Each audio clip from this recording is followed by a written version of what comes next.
E aí, pessoal, se você está naquela fase de estudos para a prova de neurologia e fica meio perdido na hora de diferenciar as síndromes motoras, chegou no lugar certo. A ideia aqui é a gente desvendar de vez esse mistério dos distúrbios de movimento. E o melhor, de um jeito bem visual e super direto ao ponto, tá? Para começar, vamos pensar num quebra-cabeça clássico, daqueles que caem direto em prova, sabe?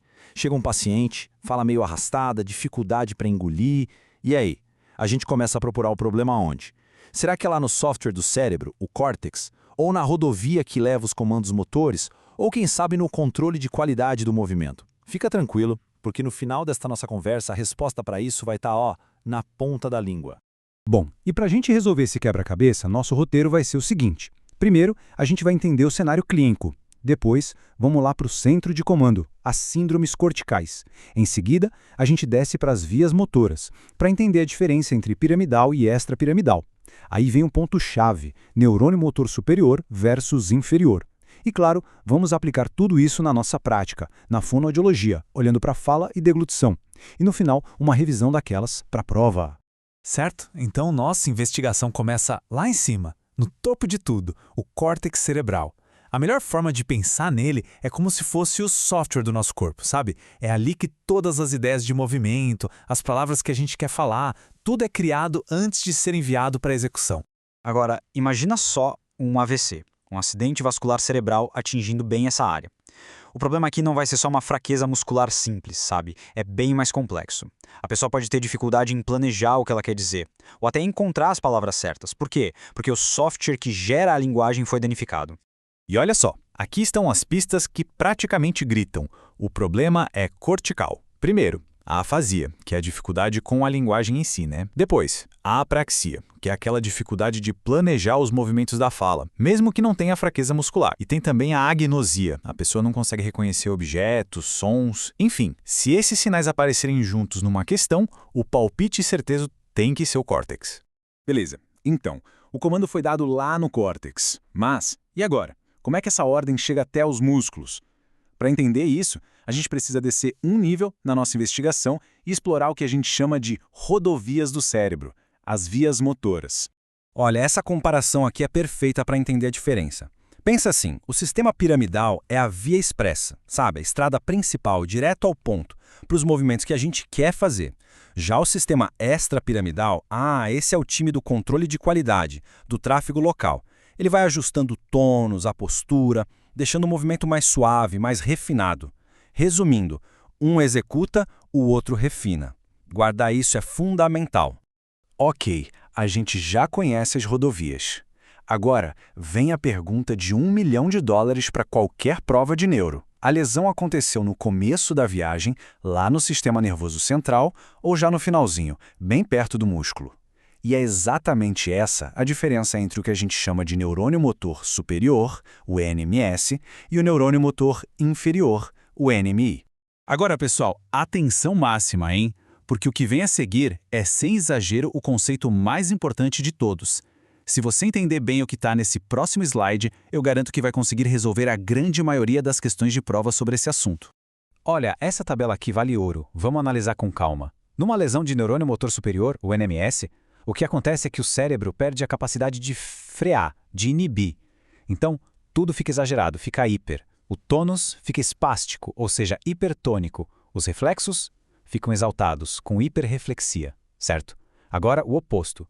Na lesão de neurônio motor inferior, o NMI, o sinal elétrico simplesmente não chega no músculo. Então, tudo fica diminuído, fica hipo. O músculo fica flácido, hipotônico, e os reflexos diminuem ou até somem. E tem mais uma pista matadora, a atrofia. Ela é super rápida e severa no NMI porque o músculo ficou totalmente órfão, desconectado. E essa imagem aqui ajuda a gente a visualizar o porquê de tudo isso que eu acabei de falar. Tá vendo? A lesão de RNMS acontece lá em cima, no cérebro ou na medula espinhal, antes do último neurônio da fila. Já a lesão de NMI afeta justamente esse último trecho, o nervo que sai da medula e vai direto para o músculo. É exatamente a diferença entre um problema na central de comando e um problema no cabo de conexão final. Então vamos lá, dica de prova. Quando uma questão falar em síndrome piramidal, o que ela está querendo dizer na verdade é lesão de neurônio motor superior. É um sinônimo praticamente. automaticamente você já tem que acender a luzinha na cabeça e procurar por espasticidade, hiperreflexia e o famoso sinal de Babinski positivo. Muito bem, a gente já viu a teoria, agora vamos trazer isso para o nosso dia a dia, para a prática clínica da fono. Como é que esses sinais todos aparecem na fala e na deglutição dos nossos pacientes? É isso que importa para a gente, né? Pois é, pessoal. A fala do paciente é uma das pistas mais ricas que a gente tem. A qualidade da voz, o jeito que a pessoa articula, a ressonância, tudo isso nos conta uma história. Nos diz se a lesão é espástica, flácida, rígida e, consequentemente, nos ajuda a descobrir onde ela está localizada. Vamos ver nosso primeiro caso prático. A síndrome pseudobulbar. Essa aqui é uma típica lesão de neurônio motor superior. E detalhe, bilateral. Então, o que a gente espera ver? Espasticidade afetando a fala. O resultado é a disartria espástica, aquela voz que soa tensa, estrangulada, sabe? E aqui vai a dica de ouro para a prova. Como é uma lesão de NMS, não vai ter atrofia de língua, ou ela vai ser bem tardia. Anota isso aí que é importante. Agora vamos para o outro lado da moeda, o sistema extrapiramidal. E o exemplo clássico é a doença de Parkinson. Aqui, esquece espasticidade. A palavra-chave é rigidez e bradicinesia, ou seja, lentidão de movimento. Isso gera um tipo de disartria totalmente diferente, a hipossimética. A voz fica baixa, monótona e às vezes com uns surtos de fala acelerada. É um padrão completamente diferente do anterior.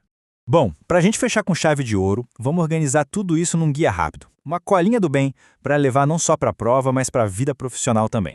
Então, olha só esse guia rápido para não errar mais. Viu um problema de linguagem e planejamento, tipo afasia ou apraxia? Pense cortical, é o software. Agora, os sinais são de espasticidade, de hipertonia, hiperreflexia. Pense piramidal ou NMS, é a rodovia com problema. E por fim, se o quadro é de rigidez, tremor e lentidão, aí é extrapiramidal. É o nosso controle de qualidade que está com defeito. Com essa estrutura bem clara na cabeça, fica muito mais fácil encarar qualquer questão, concorda? Da próxima vez que um paciente com distúrbio motor da fala aparecer, a primeira pergunta que tem que vir à mente é: o que eu estou vendo aqui? É um problema de software, de rodovia ou de controle de qualidade? Saber essa resposta é o primeiro grande passo, tanto para o diagnóstico correto quanto para gabaritar a prova. Bons estudos!